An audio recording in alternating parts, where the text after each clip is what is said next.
it's still to this day, listening back to it recently, doing this whole sort of reissue, I was like, it's got a feel to it, like it feels like real, and it's got that character to it. And, you know, we did some quite bold things, like I distorted the vocals really heavily, and it's quite a bold move, really, to be honest. But then at the time, it was getting played on the radio. It was getting played on the radio more than anything else I'd ever worked on. Yeah. People were like, "Oh, Frank's back with his band," and it was getting played on the radio loads. And I was thinking, isn't that funny that I've literally done the cardinal sin of engineering and production, and that's, I could say in 2015 was probably the album that a lot of people would associate with me.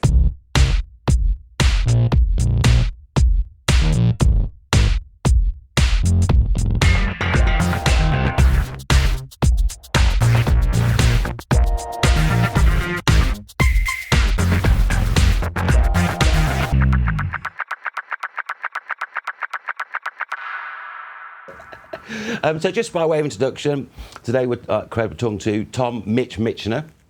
The most impressive thing is a bass player, which is always the coolest thing on the planet.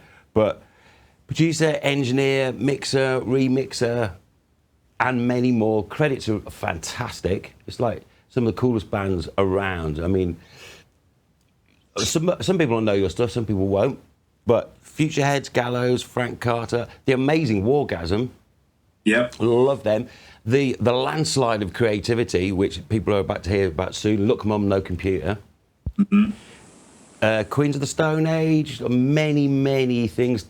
Mixed for Roux with Tyler, the Creator, and on and on and on. But I'm going to take you back, because a little bird called John Dawkins told me this morning, I said I was talking to you, he said, "Oh, ask Mitch about this." And I thought, that's really interesting, because I've been saying to everyone, so why did you start in music? Now, this might be a subconscious thing that got you into it, but your dad was in a band with Keith Moon. Yes, no, he was. I've always been surrounded by music, and my dad's been in bands for years and years and years. And I think both my parents, I sort of grew up in a house that was, my mum plays piano and flute, and my dad's a guitarist and singer. And when I was a little kid, I think my earliest memories are him sort of loading in from a gig at 3 a.m. and thinking, where's he been? What's going on? It just seemed so crazy to me. I was like, where's he going? And it seemed so interesting. And he'd been playing in bands since the early 60s. And when sort of in our house, he just sort of kept all the equipment. So in the living room was like an AC30, and in the back room was everything was just sort of in our house. And he's been playing for long times. And his first band was, he auditioned Keith Moon, basically, when he played in a band called the Beachcombers, Aaron Wildstein, because that's where he grew up. And they auditioned Keith Moon, and he was a lot younger than them, because at the time.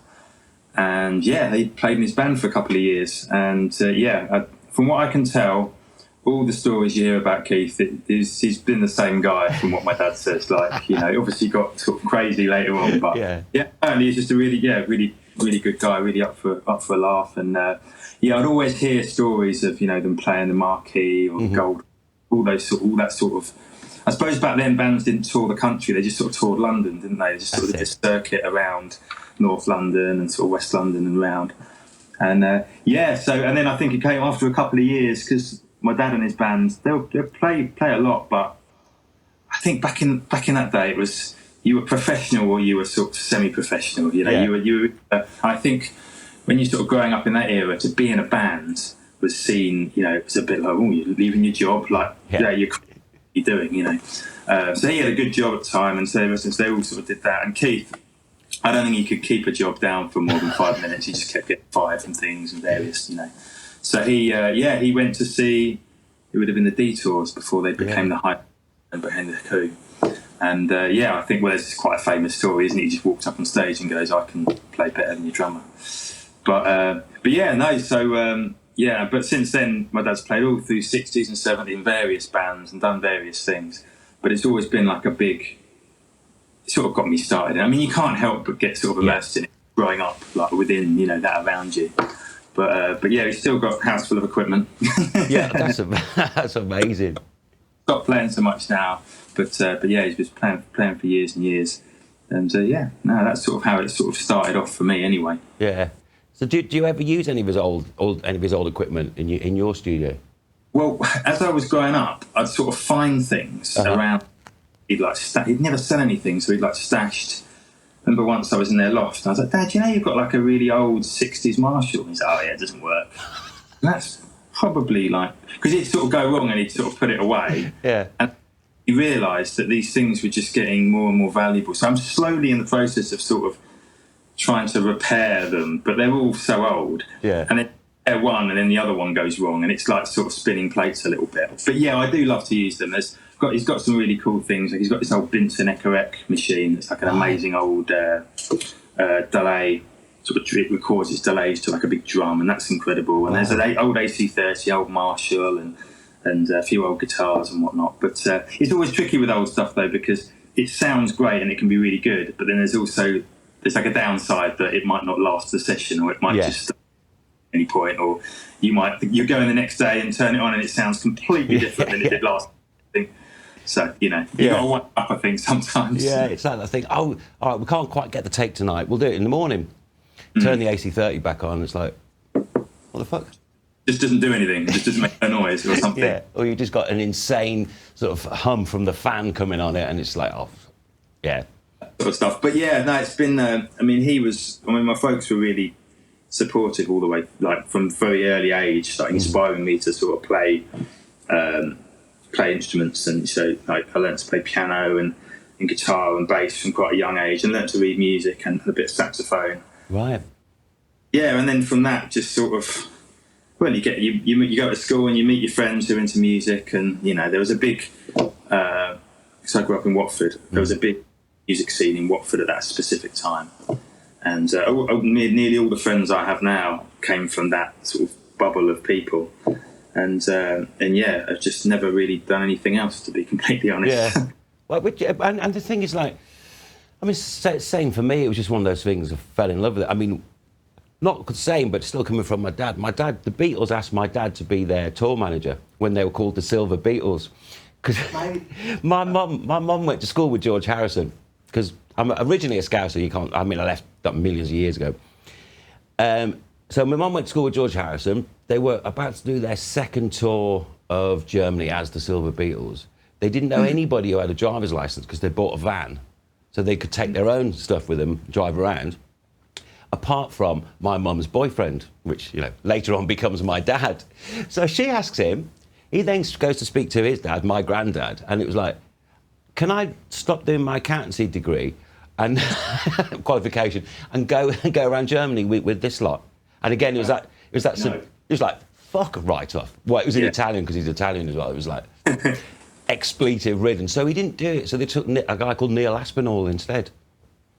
I see. I think it's that period though. I think now we live in a sort of society where, you can sort of do a lot of things and you can juggle a lot of places. Whereas I think back in the days, to be the Beatles or to be the Stones was quite it was a really sort of rebellious act, I think, to go and do that, because even though, and it was all new, wasn't it? It hadn't all happened. I mean, we've all grown up in music, seeing bands make a success of it. Yeah. Where I suppose, back then they'd be like, well, who are you? What are you going to be? Because the only thing you could talk about Elvis, I suppose. But other than that, there's no other comparisons. Yeah, exactly. Yeah.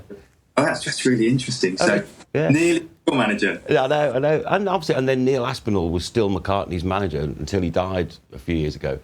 And so this is about you, but I've got to tell you this as well. I ended up playing with McCartney in '96. I did a couple of things with him at Abbey Road, and he turns up at the studio with Neil Aspinall, introduces me to Neil, and I said, "You've got my dad's job." And Neil was like, "Oh, what have I done wrong?" So I had to tell him the whole story, and he was like, "Oh, I'm really sorry." I said, "That's not your fault." It's so funny that one little decision like that, how you say, I can't do that, and you get it, and I think you can completely understand it. But like how that, someone could get a job for life out of doing that. Yeah, I know, it's crazy.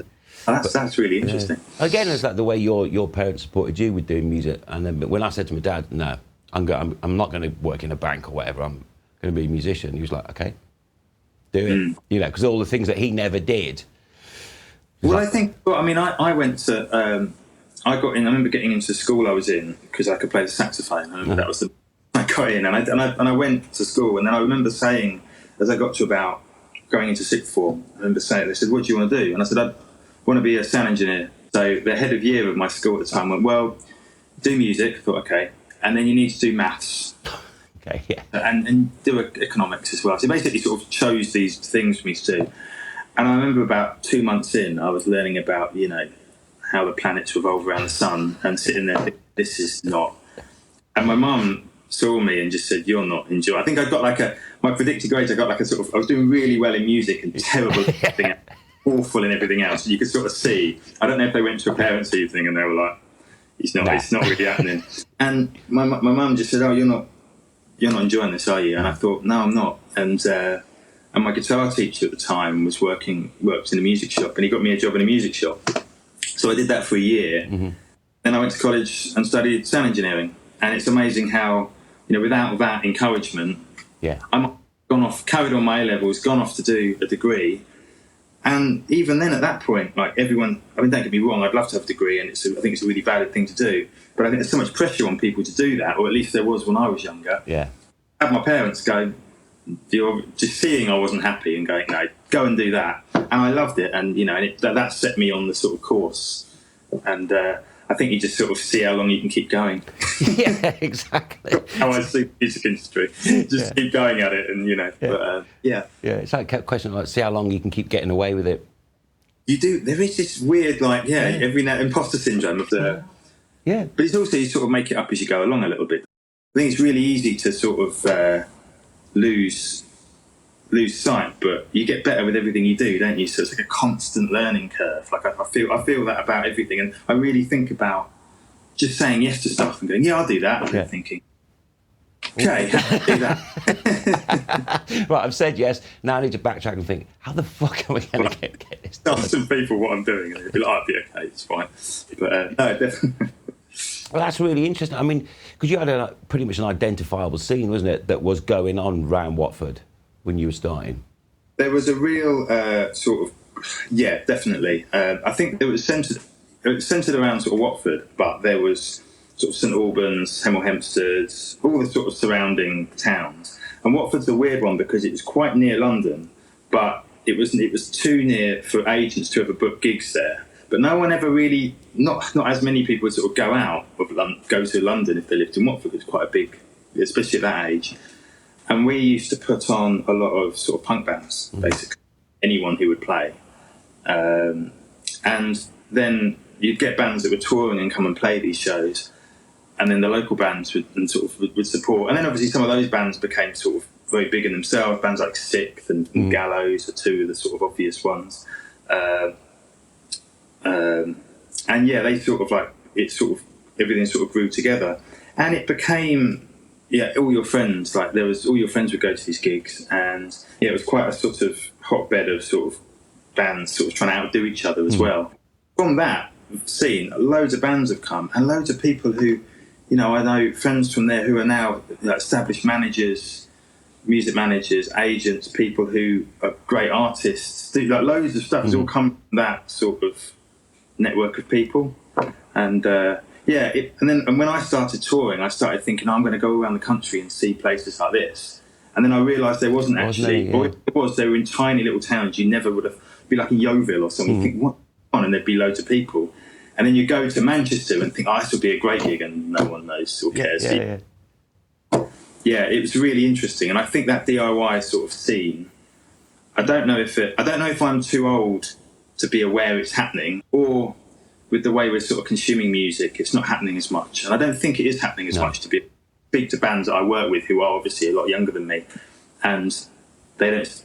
Only in a few cases do they have that sort of setup, which is a shame, I think. But you know, I think it's just times are changing, aren't they? Yeah, I mean, it is. I mean, obviously now, as you said, it's that, the access to anything is so quick. And as you said, back in the day, being in a band was rebellious, and like the punk ethos of like, let's just put on a show, learn from it as we go along. But now kind of it's the sort of thing where people can transfer and listen to all the stuff on many different platforms really quickly, that it's kind of delocalized things.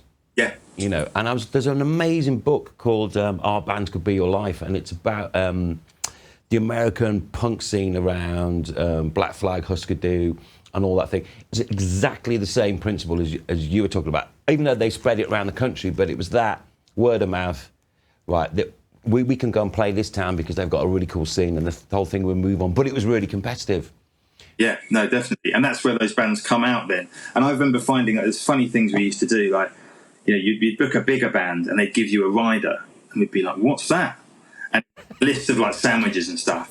So we like befriended the guy at the local bakery, came to our gigs, I think, or something like that. Yeah. And said to us like, oh, you know what? If you come round to if you come round to my bakery when it's closing, I'll just give you all the stuff I'm meant to be throwing away. So that was our rider, and that's how we did it. And it became, and he got into the gig for free or something like that. Yeah. And it was this sort of everyone sort of collaborated to make it work. Brilliant. It sort of released itself.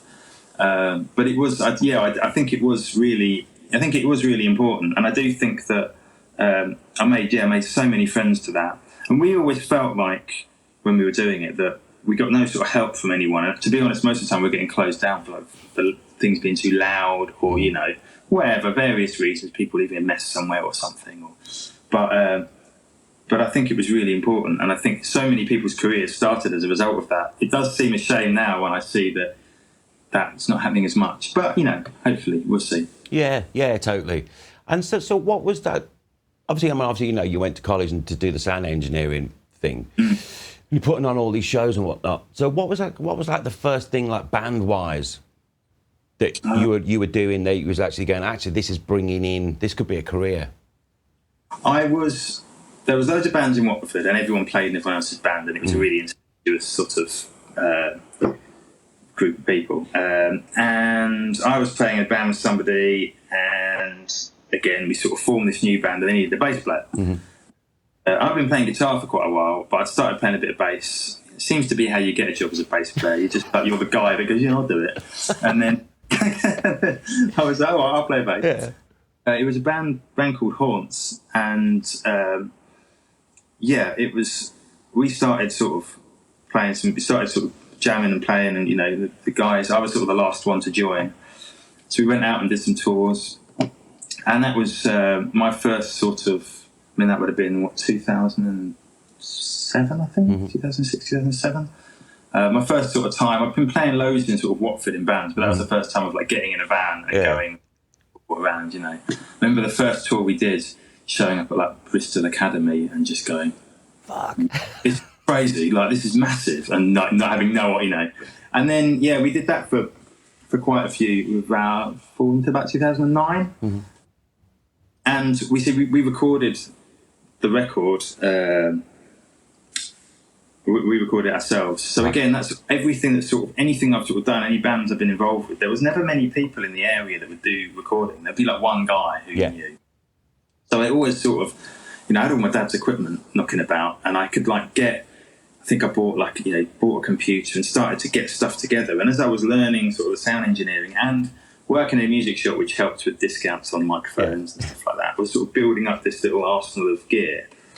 And then as that band started happening, we recorded the songs for that together. And it's always run, the sort of production and playing is always sort of run in parallel. It's always two things I've done.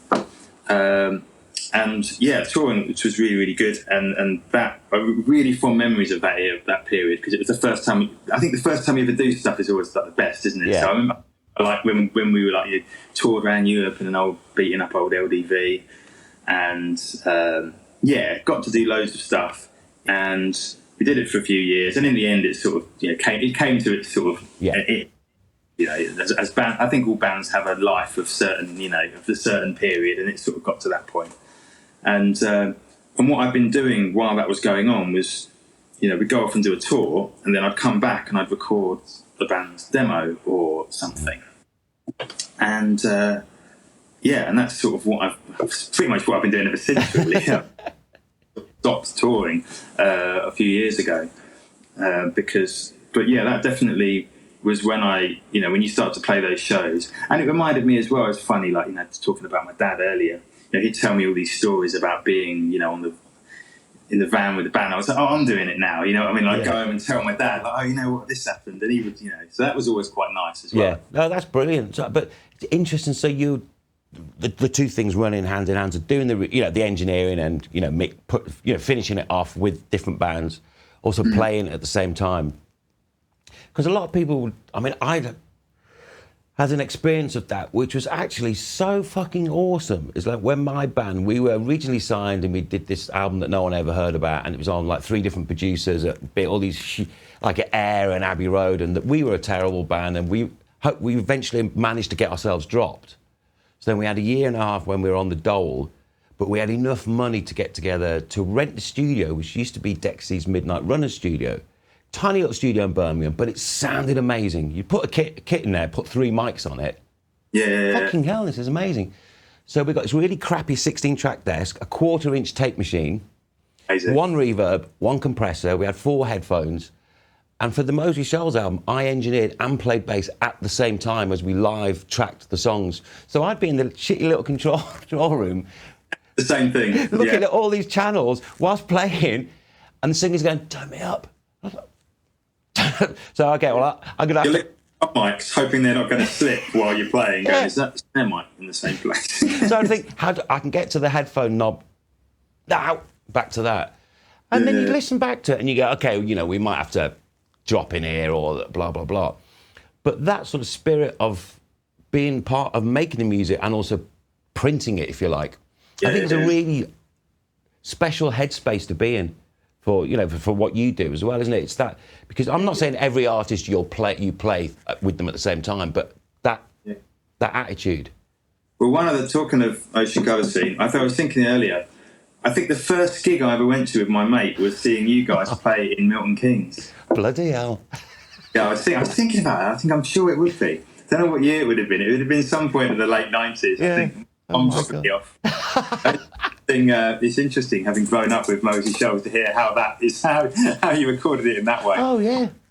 No, I've done albums where, same thing. We've been all in the room, and I've like hit record and then run in, put my headphones on, and we've all played together. And you can sort of, you think at the end, like, think everyone played that one all right? Yeah, I didn't go wrong, that sounded okay. And then, I've really enjoyed sort of playing in that way. I think that doing it, I think it's really interesting because there's no one way of getting into sort of producing, recording, hearing.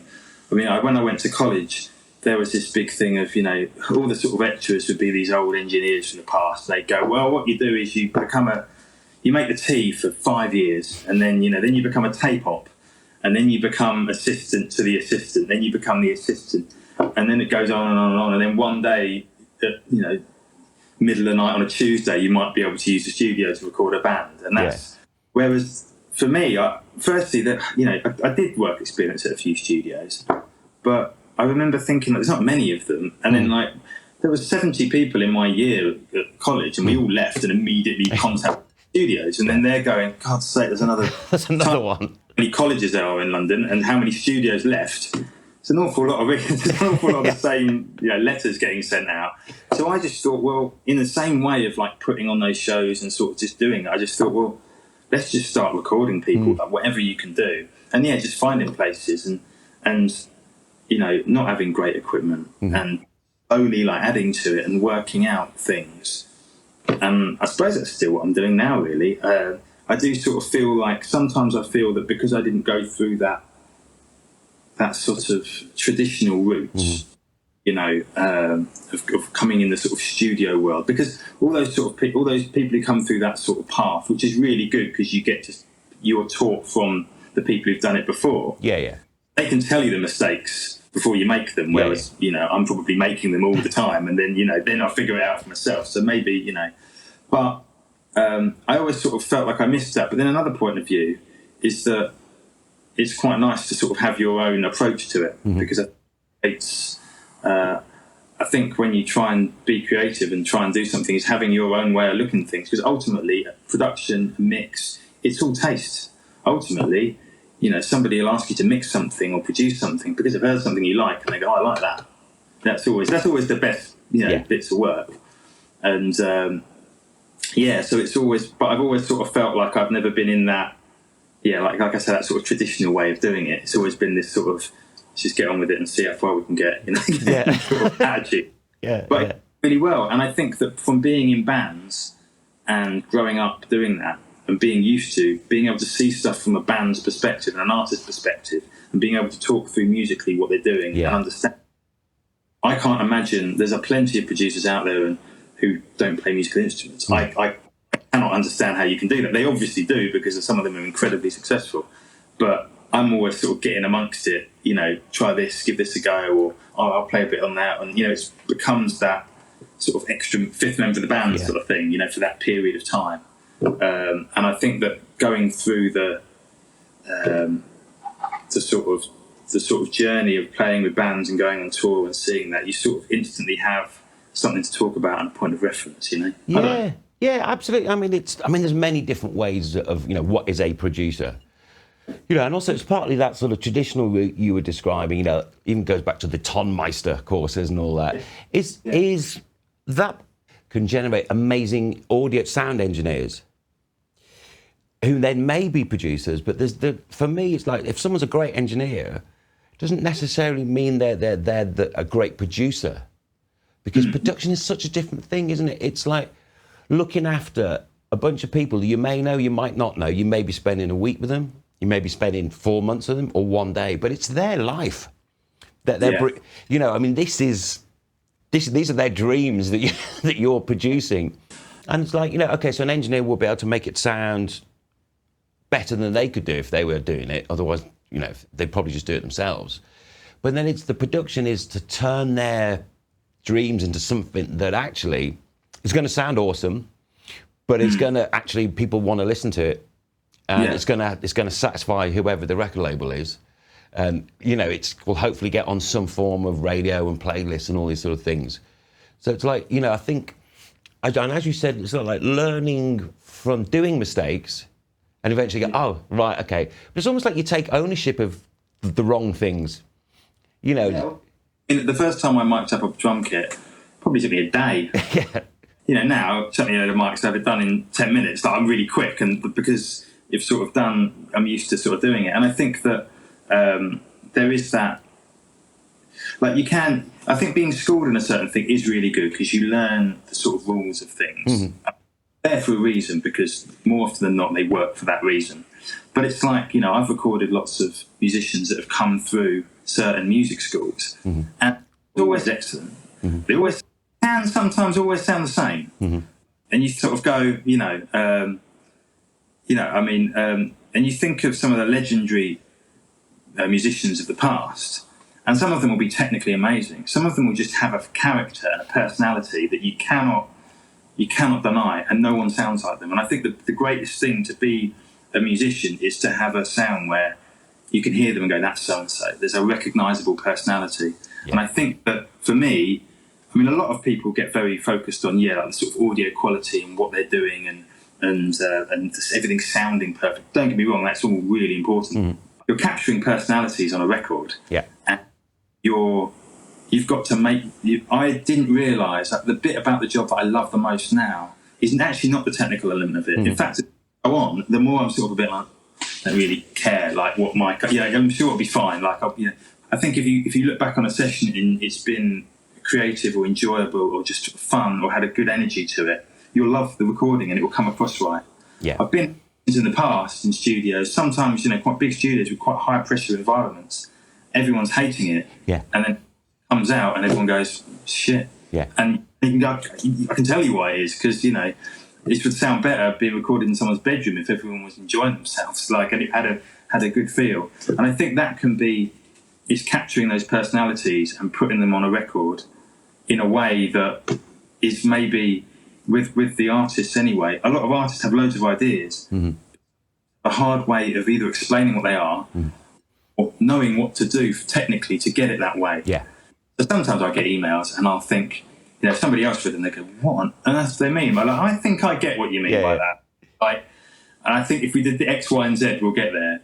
And we might not, and in the end we'll get there. And I think that's the thing about production. It's like being responsible for the whole thing. And I think so much of it is psychology and people, because that's all you've got to do. And also that thing of, like you say, you've got to make something that the artist is totally proud of. And I'll always be, you know, the artist is my number one. That's it's their thing, as you say. Like, I've been in bands. I know how long it takes to make an album.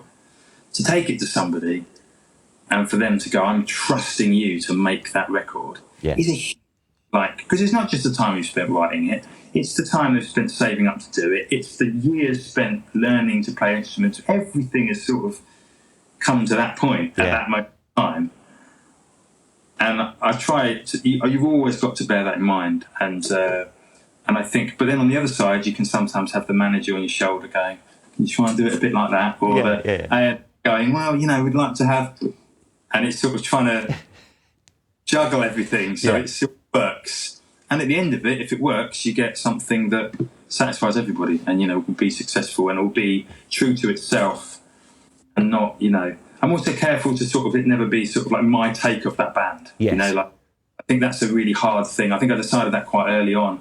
I never wanted to be like, I probably have a sound without meaning to, but in some respects I sort of fight against it because I want it to be what they want from it. And how can we, and if I was thinking in that way, what I would do, you know.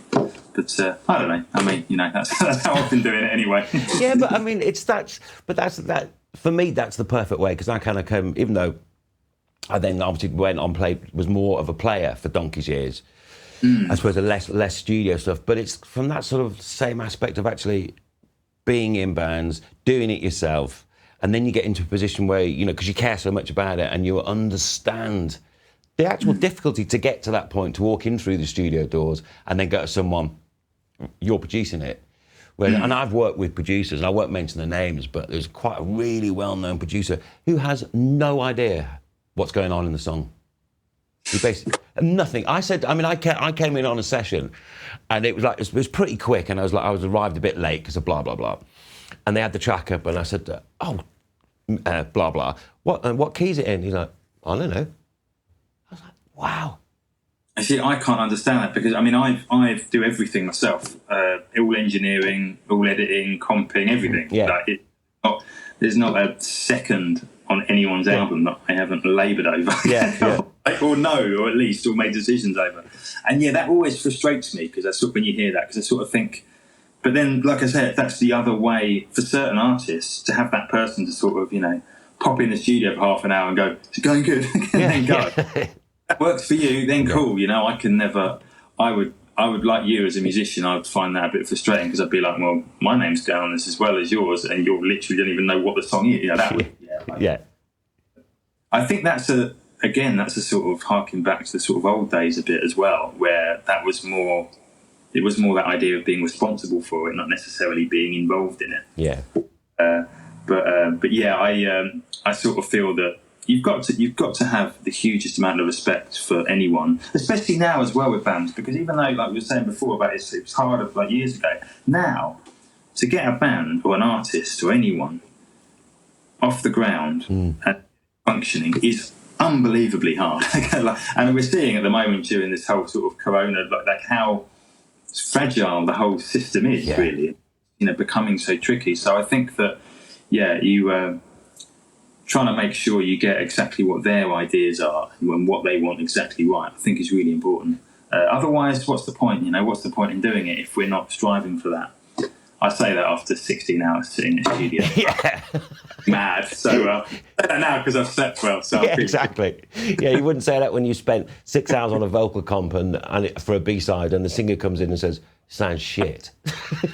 We've all been there. Exactly. But so, I mean, you do a load of production and the engineering and the whole thing, you know, like the project from get-go to the end, but also you do a lot of mixing as well, so people bring you in as a mixer to finish stuff on, and that's a different headspace, isn't it? I hated mixing for years, to the point where I used to try and avoid it as much as I could.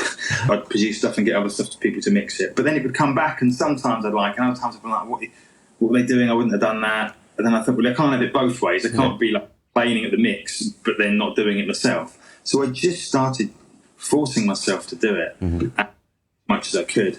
And for years, I used to have this problem, which again is you learn is a really common thing. I'd be in the studio, I'd do a mix, it would sound great, and then I'd go in my car and it would sound awful. And I was like, or I'd check it on a computer or anything. I'm like, what?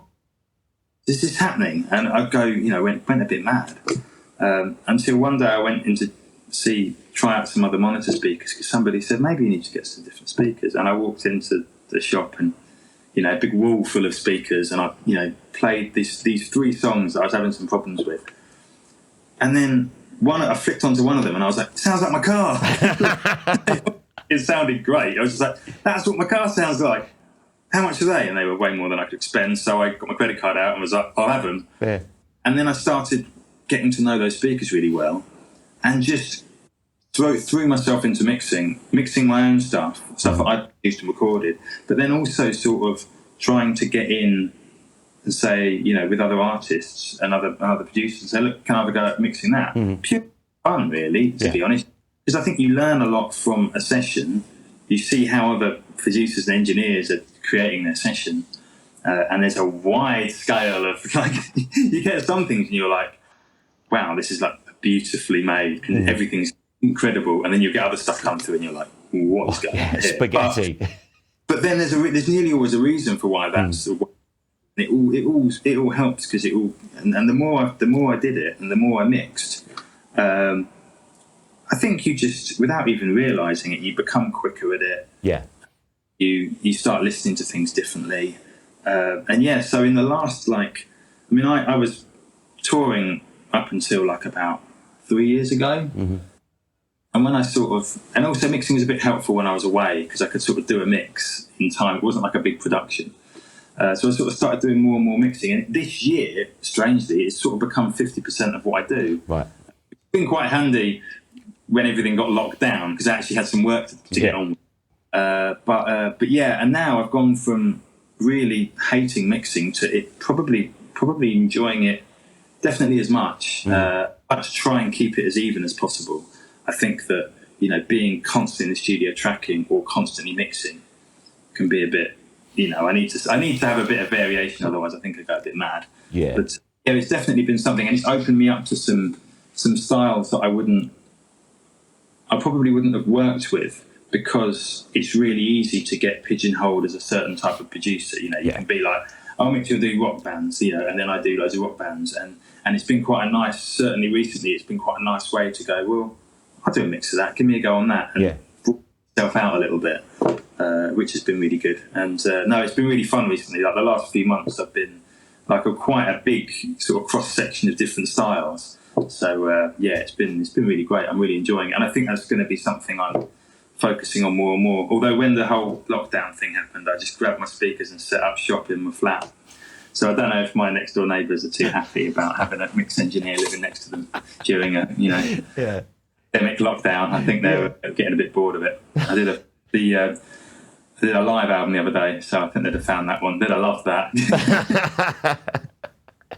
Brilliant. Are you one of those, just like when you're mixing, are you like one of the top people who gets it? Because obviously you'll get the stems and everything, and you get the playlist that whoever had done it had up anyway. So you can kind of throw it up and go, well, this is where they were at to some degree. Do you then do you strip it completely back, almost like to the kick drum, or do you just go, all right, this is the general sound, this is what I need to move around? I tend to, quite often I'll get a sort of reference, this is where we've got to it with, or a monitor mix of some sort. So if there's anything glaring, there's a band I did a little while ago, amazing band from Blackpool called Strange Bones. And they didn't send me a reference, and I did a mix, and there was one element of it that I didn't think was I just thought, that's not that important, so I had it buried. And then I got, what do you do with that? That's the main bit. And I was That's the important bit. Sorry. So it's useful to have that sort of, especially with certain styles of music, because, their sessions are wild. Like, they produce it all themselves, and you open it up and you're like, what's going on? But then you sort of, when you get into it and you work a bit with them, you think, okay, I get it now. But I suppose with, so I'll always try and listen to that, but I don't listen to it much, because I don't compare it, and I don't keep referencing. I'll just listen to it once and go, okay, there's that and that. And I'll often start from the sort of ground up, depending what it is. A lot of stuff I'll do, getting the drums and bass all working together is really important, and getting that sort of skeleton of everything together is right. And then, and this is something I'm appreciating more and more as I'm mixing, is that sense of movement and dynamics in songs. I think it's very easy to, especially now, to just pile loads of things on. And as a mix engineer, with that sort of hat on, I'm brutal, actually. Like, the producer in me would be like, what are you doing that for? I'm like, no, get rid of that. It's just like, because it needs to flow. Like, things need to go, you need to fall into a verse, or like, move up to a chorus. And when you're in that chorus and it comes to the middle eight, what's gonna bring that in without it then sounding too big for the third chorus? All things like that, where you've got to sort of, that's the bit that I look at, and I tend to build up drums, bass, get that working, get rhythm guitars and anything else, and then and build that up. And within that, where I sort of fit vocals is often stylistically what the artists want. And you get, but it's got to be fighting it, and the band's got to be massively loud, and then you get other styles of music where it's all about the vocals, and it's everything's got to be around that. So I suppose you've always got to have that in the back of your mind of where you're going to end up. The art of it is sort of shaving little bits of it away and putting it in a form where it moves about, so it takes everyone, not to sound too sort of arty, but it has a journey to it. Like, takes you on a place, and when something kicks in, it's satisfying. It's not like underwhelming. It has to be small. It really wants to sort of draw you in, and you learn like different tricks, I think, for doing that as you go along. And that's that thing about anyone that I got so frustrated with it for years, and I think that my main thought for anyone asking me about mixing is just keep doing it. No, I'm really enjoying mixing at the moment. It's something that I seem to go in phases with it, but no, it's been really good. It's definitely, but it's unexpected because I absolutely hated it. So that's brilliant. It's drove me mad. Yeah, it's like when you hear a really good mix, it's like you're not even thinking about it as a listener. It's also that thing that I always found is a lot of people are scared to be really quiet and are scared to be really loud. But it's like when you see a great band or solo artist, whoever it is, live, it is all of this. And the quiet bits are fucking whispers, and the loud bits are like being hit by a brick. You want those dynamics, but you don't want too much. But you want it to sound like they're in there, but they might not be. I don't know. Like that's sort of how it's like a constant juggling act. But I think it comes with confidence as well. I mean, there's very few albums where I put them on that I love, and I think about the mix. I mean, like you take it as face value as for what it is. But when it's your own thing, or when it's your own band, you analyse every element. Everything, Because I've been there as well. There's albums that I've been involved in that I listen to now, and I think, oh God. When you bang up a rough board mix, it's done really quick. It's normally at the end of the night, and everyone's happy anyway. And it's like that can generally capture that fucking thing, and regardless of the level of the tambourine and stuff, which really, it's not going to make it a hit or not. If it works, it happens quickly. I think there is a lot to be said for that, definitely. Yeah, absolutely. That thing you had to do, which sounds like the most intense and slightly bizarre thing, was that thing at Somerset House? Oh, God, that was madness. So that came... I'm trying to think how that came about. So, that sounds like the sort of thing that management would throw at you. I'm trying to remember how it... No, it wasn't. It was before I had the management. What happened... So there's an exhibition called Secret 7-inch. The whole idea is it's for sort of... there's about 4 or 5 songs that get printed to vinyl, and then the organisers of this exhibition send out the sleeves to loads of artists, and these artists all do their interpretation of a cover. Some of the artists are people like some of the ones we did, there was like Peter Blake would do one, for example. But then there'll be some like more up-and-coming artists randomly, and they do an exhibition of all these things, and people could go and look at the art. And then at the end of the exhibition, you could queue up and buy one, but you had to queue up, and you got to go in and pick one. So it was sort of first come, first served, and they all got sold the same. There was a guy. They wanted to cut vinyl live in Somerset House where they were doing it, and the idea was we came up with this plan of wouldn't it be cool to show everyone the entire workings of making a recording, from somebody walking in off the street to it being cut to vinyl in real time. Now there's a chap called Dan who runs this company called One Cut Vinyl, and they actually, if you send them a recording, he's got this lathe that has been made by some crazy guy in Germany that cuts singular, like 7-inch vinyl records. So we had him, and he brought all his equipment down, and then I had to sort of sit in the middle and engineer these mixes straight to this vinyl lathe. Wow. People could come off the street and I would record them straight to vinyl. And we checked it out a few times and listened to them, and we're like, this is actually, somehow it worked. So we did that twice. Two of the times that Secret 7-inch operated, we did it in Somerset House, and we also did it in East London as well when they moved the exhibition there. And it was really fun, really stressful. The vinyl lathe, this sort of crazy DIY vinyl lathe, was incredibly temperamental. It was like, I think Danny bought it, his whole livelihood was based around it, and he sort of said it. And he's used to using it at home. So we had a few teething problems early on, but once we got going, it was really fun. So we had people coming in, and we did that twice. And what really bizarrely, after that, someone heard about this and then wanted to ask us if we could sort of do it as like a thing for like people's corporate events and whatnot, like be like and by that point we were like, you know what, no. also available for weddings. But it was really fun, actually. It was really fun, and it was a different discipline because you had to constantly worry about, levels and but it was quite fun seeing someone playing and being able to explain to somebody that came off the street, this is how it happens, and it's happening right in front of your eyes. Because I think that, there is most music listeners, they know the rough idea of what's going on, but it is really fascinating. It's what I've been into, what we're all fascinated by and interested by is that whole process. But I don't think I'd love to do something like that again, but we'll see. But it's interesting for people to come off the street and just see the mess.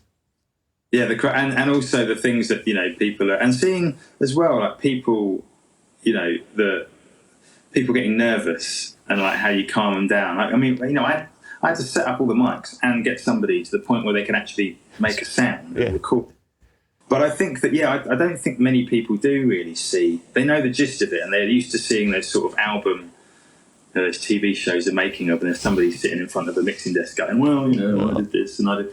But actually, when it comes down to it, I think even a lot of people in the music industry sometimes don't appreciate the amount of work and time and effort that goes into sort of creating a record. But it was really good. I like doing stuff like that. I think, it's that thing of just saying yes to stuff and going, like I've got something coming up. I'm doing, we're doing live streams to a gig at the Underworld with Frank Carter The Rattlesnakes coming up in a couple of weeks. Oh, right, okay. Me and the front of house engineer are mixing it for, it's being filmed really nicely with loads of cameras and stuff. And me and the front of house guy, Mike, we've both never done anything like this, but we've sort of got it all figured out. We know what we're doing. It's going to be really good. Yeah. But again, things where it's like, let's just get involved, and we know what we're doing, but it's going to be a completely new environment. I've never done stuff for broadcast before. Yeah. I'm not used to working on a live desk, so he's sort of dealing with that sort of stuff. And luckily, we've got a day's rehearsal beforehand where we can figure it all out. But I think it keeps life interesting, doesn't it? Absolutely. And I'd say it's good you've got a day's rehearsal, because broadcast people for live stuff, they love to squash the fuck out of everything. Yeah, I'm fully prepared for all this. It's like to get rid of all the dynamics. So the quiet bits are really fucking loud all of a sudden because there's so much compression on them, and then everything else gets limited. So, Well, we're currently trying to work out where we can put our little mixing room in the Underworld, and at the moment it's looking like we're going to be in the pub because there's nowhere to go in Camden Underworld. No. So we're going to see. That's going to be another. But like I say, it's nice to get out of the studio and do some different things, and also test your sort of engineering skills in a different environment. Because you get quite, you can get quite sort of safe in your own little environment, can't you? And I think trying to change stuff is important anyway. Yeah, I think so as well, particularly because obviously if you've got your own setup as you're saying, that you generally things are where they are, and you know all your routing and all your signal path is there. It is, and then to go somewhere else, whether it is on the bar at Underworld or in a ballroom at Somerset House, you then immediately that experience makes you think of like, oh, well, maybe when I get back to mine. Yeah, no, definitely.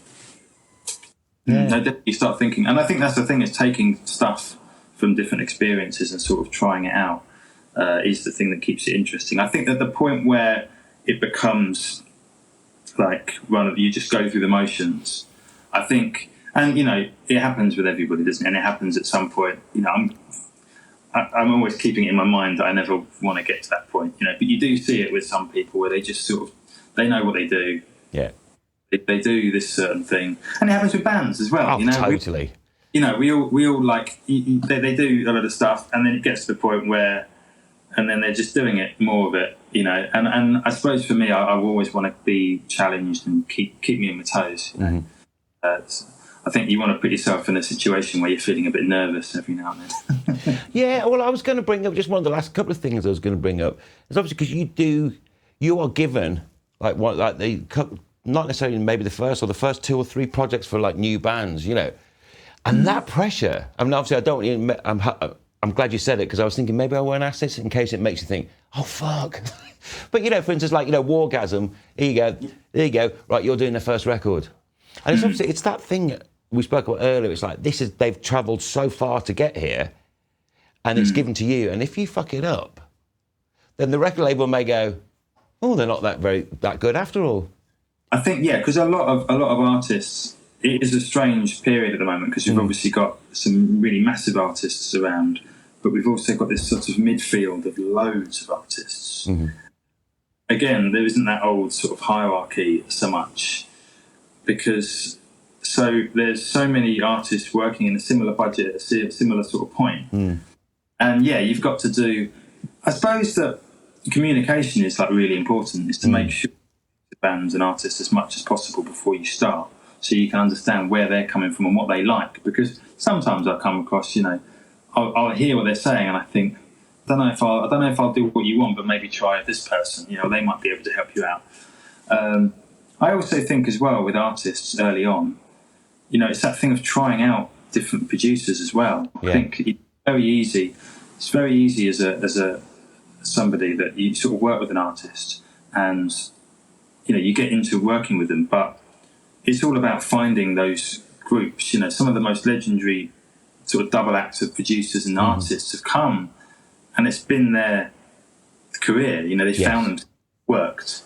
So I sort of think that, you know, I'll do something with some bands, and they'll go off and work with somebody else, and I think, okay, cool. And then they might get what they're doing better than I did. And I think that that's what you've got to do. We're all sort of trying each other out.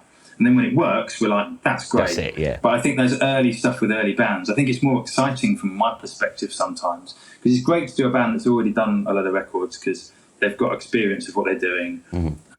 You haven't got to sort of like steer them through it, because they know. You know.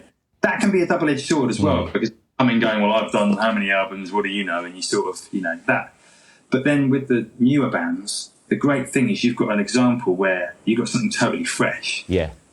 What about this? And they go, yeah, it's amazing. Wow. That enthusiasm of like young musicians, when they like hear, you know, you go, listen to your drum kit like through the room mic's really compressed. They go, that's amazing. And you think like, I remember when I got excited. Like that is, I love that. And when I can, you know, like, oh, you know, jaded musicians like my son. But like, I love that energy from sort of younger new bands. Because it is sort of infectious, and I don't know if that's an answer to your question, but that's me rambling on about. No, it's a brilliant one, and I've just got to ask this one. So the whole thing with Look, Mum, No Computer, because he's like a torrent of bonkers, creative, genius, mad ideas. So what's that like as a sort of working thing? Yeah, I mean, he does some crazy things. I don't know how, it blows my mind. I look at his Instagram and YouTube videos of him. He's doing like modifying like a radio from a Lancaster bomber the other day. I saw him, or something, you know, makes an organ out of a Sega Mega Drive and does all this stuff. But he's also like a really good musician and great songwriter. And he's been writing music and and recording it, and it's all sort of all produced on a lot of the instruments that he makes, I believe. It certainly sort of sounds like it. I did a sort of mix for him of one song, and it came back, and I modelled it. He wanted it quite similar to the mix he'd done, but just a bit beefier in places, and chuck a few different ideas in and whatnot. And I think it just sort of pushed it over the line a bit, and it was like, okay, that's sounding really good now. We got it there. Yeah. But yeah, that was through management. But it's one of those things that, again, from being used to doing a lot of the sort of bands to move more electronic, I've noticed I've been getting a bit more sort of stuff in that sort of area and sort of pop area and the sort of hybrid bands, where bands like Wargasm and this band Strange Bones that I did mix. It's like using some of those ideas from that sort of rock world in a slightly different way, Brilliant. All right, now, I've asked everyone this. Some people have gone, oh, yeah, straight away. Some people have gone, oh, you can't ask me that. Oh, fucking hell. No, Well, I'm going to ask you anyway. Pick three things that you've worked on that stand out for you for whatever reason. It could be like, oh, that was the first thing you did, or that was the biggest hit, or that's the one that was weirdest, or whatever. Okay, one of the first things I did, which I remember thinking, one of those things where you just say yes and go, oh God, okay, I'll do that. With that band Haunts, they put the album out on a label called Black Records, which was run by Gary, who was our manager at the time. And he was putting out the third 80s Matchbox B-Line Disaster album. And they'd recorded it themselves. And so, I don't know what happened, but at some point between them finishing recording it and it getting to the record label, half the album was lost. The hard drive had failed, or it had been misplaced somewhere, or whatever. And he phoned me up on the beginning. I think it might have even been around New Year's Day or something. Like, Mitch, are you free next week? And I was like, why? He went, I've got to deliver an 80s Matchbox record in 2 weeks, but half it's been deleted. We need to re-record it all. And I'm thinking again, going, right, okay, yeah, okay. And then, and I was thinking, obviously at that point, this is years ago, and I was like, wow, I get to record the Matchbox B-Line Disaster. That's great. There's a fan of the band. Yeah. But in 1 week, I had to do it. And they basically lived at the studio, and we worked. I don't think I slept for a whole week, literally just constantly. And I remember at the end of it being a little bit worried, oh God, is this sounding all right? Because I was working so quickly. I got on the mic to start recording vocals, and he just opened his mouth, and I was like, it sounds exactly like the 80s Matchbox. Be like, this is it. Nope, that's how they sound. That's the record. It all. And so that was the moment where I listened back to that. Now, I didn't mix it. It then went on to get mixed and came back, and it sounded great. And I really love that album, and I sort of have that half of it. And I'm proud that we did it in such a short space of time as well, because albums get judged on what they're like. Yeah. They don't under the caveat of well, they did it in a, you don't want to, and I don't think it matters, because I think that sense of urgency gave it a sound and a feel, and vibe, that was there. But that's one thing I look back really fondly, and it's like a session I really remember. Other one would be, I did probably the first Frank Carter and the Rattlesnakes album, Blossom, which I've been revisiting recently, because it was recorded in 2015, sort of 5 years, and with the whole sort of lockdown and the way they're releasing a 5-year anniversary version of it. And so I've managed to go back to the old files and find 3 songs that we ever put on the original album, wicked. which I've mixed. And also, for some bizarre reason, I don't even remember why I did this, but the first tour we ever did, I was playing bass for it for the first sort of year. The first tour, I took a multi-track recording equipment with me and recorded every gig. Wow. I was playing live gigs with a laptop next to me, off to the side, recording, the whole. And I don't know why I did it. I just think I did it to give myself a hard time. But so songs and play them while being is it still recording? And vibrations would cause a hard drive to fail, and beer would get thrown over my laptop and stuff. But I came back with it with a load of stuff. And recently they were like, we're going to do a special edition. I was like, I've got that whole tour. I've forgotten about it. Wow. So I've been mixing it. That's what I've been doing while we've been in this sort of lockdown. I've been mixing through that. But that album was a really important one to me because we had this idea of making, Frank had been in Gallows and then been in a band called Pure Love, signed to Vertigo. And I've known Frank since we were 18. And he... and I played guitar. I worked on a lot of the Gallows records. I played guitar in Pure Love. Right. And it came through to doing the Rattlesnakes, and he sort of phoned me up as a music producer, just saying, we want to get in the studio, and we've got this new band, me and Dean. We're going to ask this guy Mem to play drums. We want to record this record, and we sort of did it on the quiet. We didn't tell anyone about it. And it was just the four of us, like no management, nothing, absolutely nothing. And we sort of tucked ourselves away.